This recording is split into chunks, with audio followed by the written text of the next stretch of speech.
Welcome to the Savage Nation for the 13th of January, 2015. We continue to talk about the news of the day in the new format of Unprotected Talk, which means that you call 855-400-7282 with your unprotected call. I don't know who you are, what city you're from, what station you're from, or what your topic is. So it leads to sort of an unknown quantity in talk radio and a little different than getting stuck on one topic for 2 or 3 hours, which I will do if there is breaking news, which I've done for the last few days, because the Muslim wars against the rest of the world are on everyone's mind except that of Barack Obama, Nancy Pelosi, Dianne Feinstein, Jed Johnson, and virtually the entire leadership of the West.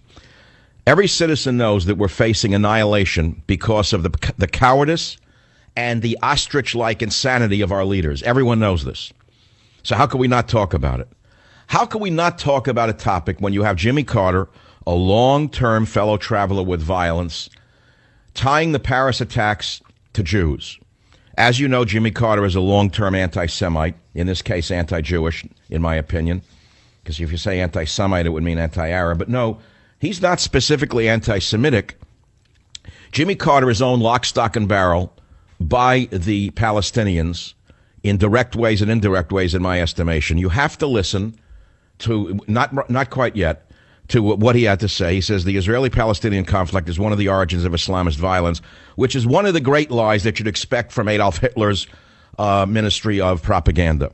Because there are Muslim wars around the world right now in, let's see, Afghanistan, Burma, Pakistan, Philippines, Bangladesh, India, China, Kazakhstan, Kyrgyzstan, Tajikistan, Libya, Mali, Nigeria, Somalia, Algeria, Cameroon, Nigeria, Uganda, Chechnya, Dagestan, Russia, Iraq, Israel, Syria, and Yemen. So wherever you look, there are Muslims at war with their neighbors around the world. Israel is one of the hot spots, but not the sole hot spot. But to the anti-Zionist, anti-Jew Jimmy Carter and his fellow travelers in the universities of America and Europe, Israel is the reason that the Muslims are on the warpath, because they're ignoramuses and they're fellow travelers of the violent ones.